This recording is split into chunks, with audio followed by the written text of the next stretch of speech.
السلام عليكم ورحمة الله وبركاته. وعليكم السلام ورحمة الله وبركاته.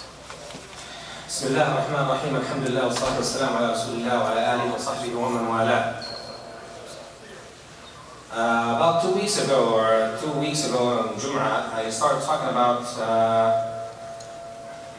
the ayah in the Quran al-Kareem, يا أيها الذين آمنوا قوا أنفسكم, protect yourselves and your families from hellfire. قوا أنفسكم وأهليكم نار وقودها الناس والحجارة. And I recited some ayat and some hadith how we are encouraged to do that, to start with ourselves and then the immediate family, and then if we can go on and encourage mankind. Basically, this is what we're here for ourselves and mankind, to encourage them to do the righteous thing.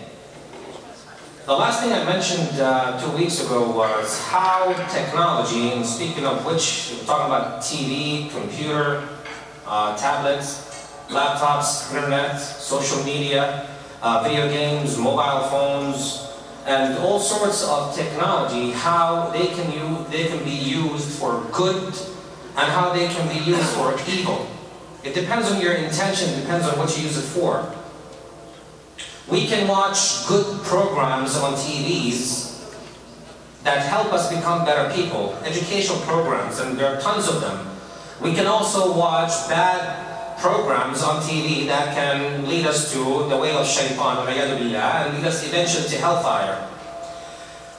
I'd like to share with you some of the things that are encouraged for us as persons, as individuals, how we can improve ourselves, how we can develop ourselves, how we can be better people, to apply the ayah, قُوا أَنفُسَكُمْ وَأَهْلِيكُمْ. Protect yourselves and your families from the hellfire.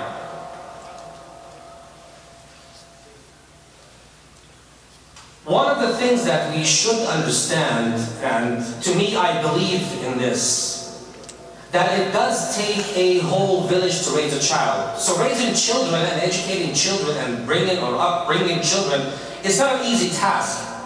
There's a book that we should, I encourage you to read it, but the title gives away the text, the context itself. It takes a whole village to raise a child. We start with the parents. Can we choose the parents of our children? Or can we choose the father of our children? Can we choose the mother of our children? The answer is yes. The answer is yes. Before you get married, obviously you're not supposed to have children, premarital children or out of wedlock. But if we are about to get married, we are choosing the spouse that is going to eventually be the father or the mother of our children. So by choosing the right spouse, we are protecting our future children, inshallah, from hellfire. Choosing the right spouse. Choosing the right spouse. Someone may ask, what if I am already married? Well, then you cannot choose the right father or mother for your children because you're already married, but you can fix yourself and fix your spouse for the sake of you and your spouse and your children. قُوا أَنفُسَكُمْ وَأَهْلِيكُمْ نَارًا وَقُودُهَا النَّاسُ وَالْحِجَارَةُ. By making the masjid a part of your life, you are also protecting yourselves and your children, your families, from hellfire. By making the masjid.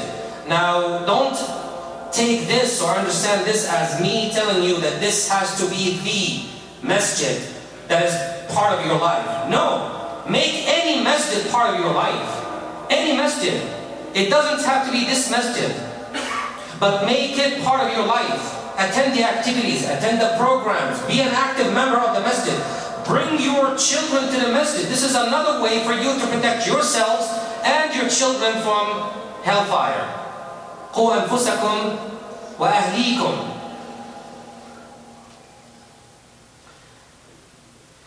One of the concepts that I learned when I was going to school and I taught it as a university professor is lead by example. One of the misconceptions about Islam is that we just preach and teach and preach and teach and talk and preach and teach. And who's listening? Maybe a lot of people are listening, but who's hearing? Allahu A'lam. But when we do and act something that we want people to follow, then it is likely for them to follow. It is likely for them to follow. If you want your children to pray, you cannot just tell them, pray, salli. The Prophet said, salli. Allah subhanahu wa ta'ala said, salli, pray. Why don't you get up and pray in front of your children? Lead by example. Be a righteous Muslim in every aspect of your life. Be a righteous Muslim if you are socializing, if you're talking, if you're listening, if you're, whatever it is that you are doing, be a righteous Muslim. This is a major way for da'wah, especially for your children. If your children hear the adhan, and they see you sitting down, and you continue to watch TV, and then, of course, they take a break on TV, just to tell you that there is a salah right now. حان الآن موعد صلاة أو حان الآن موعد آذان العصر. Some TV stations don't even recite or announce the adhan. They only tell you it's time for adhan. And then they go back to the normal program. If your children watching you, they only see that you only read what's on the TV screen, that right now is Salat al-Asr. Yet they do not see you getting up, making wudu, and praying Salat al-Asr. How would they learn? From where would they learn? What are we teaching our children? Lead by example. So be a righteous Muslim in everywhere you go. Anywhere possible. Any way possible. Always and always. Be a righteous Muslim. Be an ambassador for Islam, especially for your family. This is another way for you to apply the ayah. قُوا أَنفُسَكُمْ وَأَهْلِيكُمْ. How about we live and we learn and live the manners of Prophet Muhammad alayhi salatu wasalam. I'm not encouraging anyone to learn my manners. I encourage everyone to learn the manners of the Prophet ﷺ, because Allah subhanahu wa ta'ala said to the Prophet ﷺ, وَإِنَّكَ لَعَلَى خُلُقٍ عَظِيمٍ وَإِنَّكَ يَا مُحَمَّدٍ يَا مُحَمَّدٍ إِنَّكَ لَعَلَى خُلُقٍ عَظِيمٍ. A very high degree of manners. That's what you have, because Allah subhanahu wa ta'ala is the one who disciplined the Prophet. So I encourage everyone, and encourage myself to begin with, that we learn the manners of the Prophet sallallahu alaihi wasallam, display those manners, live those manners. Such as what? He was called As-Sadiq Al-Amin by Quraysh, by the people who disbelieved in him and fought him back in Mecca, when he declared to them that he was the Prophet after revelation. Before they fought him, well, actually even after they did, they entrusted this man, the Prophet ﷺ. They called him As-Sadiq Al-Amin. Those are the manners that we should be learning to ourselves and teaching our children. Be righteous, be honest, be polite, respect the elders.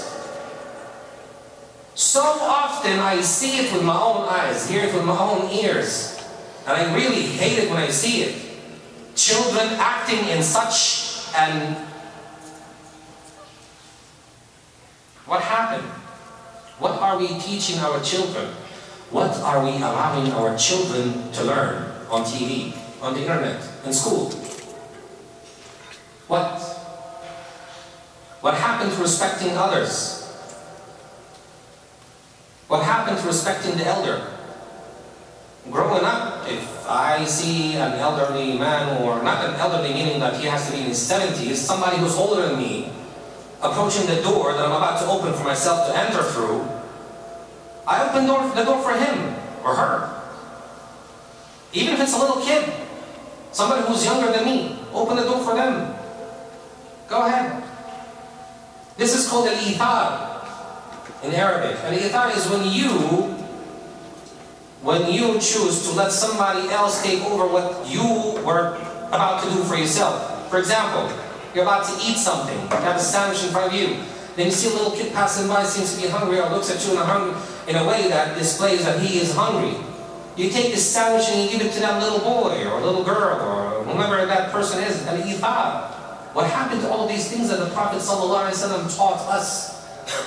And he taught the Sahaba taught the generation after and after. What happened to all of these things? What happened to being polite? What happened to listening more than talking? Why is it that we have 2 ears and 1 mouth? Maybe we should listen twice as much as we talk. What happened to the kids when they are in the majlis or in a sitting of older people, that they keep quiet and they listen? What happened to all of these things? What happened to the dress code that we're supposed to abide by as Muslims? You want to wear jeans? Fine. Don't make them too tight. Yeah, we're in the US. It's not that easy for all of us to wear jilbab or thobe. You still can wear or dress according to Islamic Sharia in a nice way.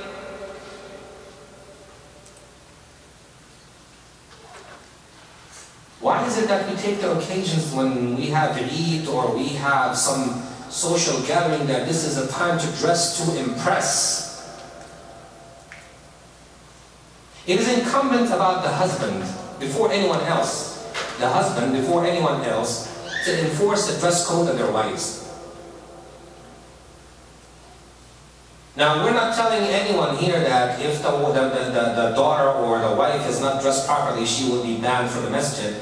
But what we're saying here is that you are encouraged, highly encouraged, and required by Allah subhanahu wa ta'ala to teach your children, especially the females, and your wife as well, to teach them the proper dress code according to Islamic Sharia. Having too much makeup, this is not Islamic Sharia. Or, you know what? Let me take this back. In public places, it's not according to Islamic Sharia. She can put as much makeup as she wants at home for you. Not a problem. In front of the maharim, no issues. But to come to the masjid full makeup, to come to the masjid with the hair hanging out, to come to the masjid wearing tight clothes, are you doing what the ayah is telling you to do? قُوا أَنفُسَكُمْ وَأَهْلِيكُمْ. Now, protect yourselves and protect your families as well from hellfire. Are we doing that? A question to ponder upon.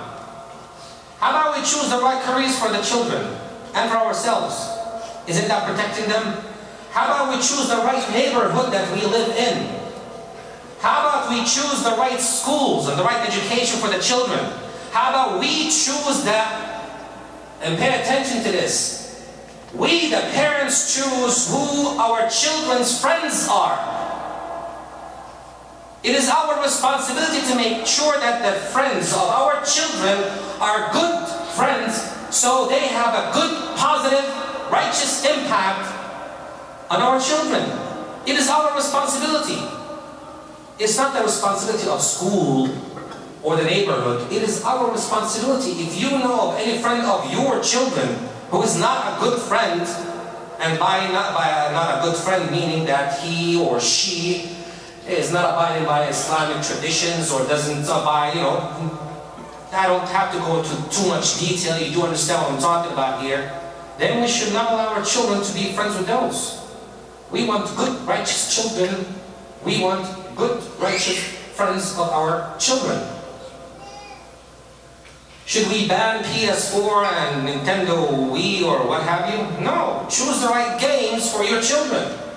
Banning those games is not the right way of doing it. Banning the internet is not the right way. Banning tablets and what have you, mobile phones, that's not the right way. The right way is for you to pick and choose the right things for your children. This is how we apply the ayah. قُوا أَنفُسَكُمْ وَأَهْلِيكُمْ نَارًا. Protect yourselves, protect your families from hellfire. When we go on vacation, we choose the right spots.